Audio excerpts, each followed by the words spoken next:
What if I told you that a tiny change in your grind size could be the reason your espresso tastes incredible or completely terrible?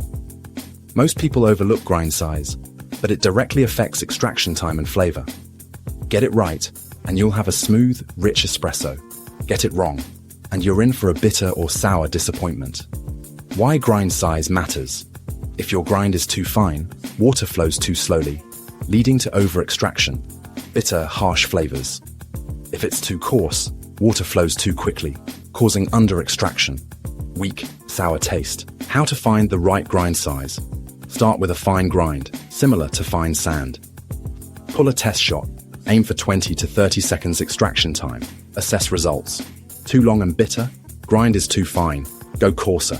Too fast and sour? Grind is too coarse. Go finer. Adjust and refine. Small tweaks make a big difference. Consider your beans. Lighter roasts need a finer grind, darker roasts can handle coarser. The perfect grind size isn't fixed. It's about adjusting based on your machine, beans, and taste.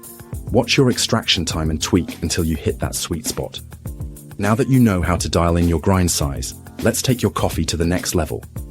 Check out Elevate Your Coffee Experience with simple flavor hacks for more expert tips. Share your espresso experiences in the comments. Have you found your perfect grind size?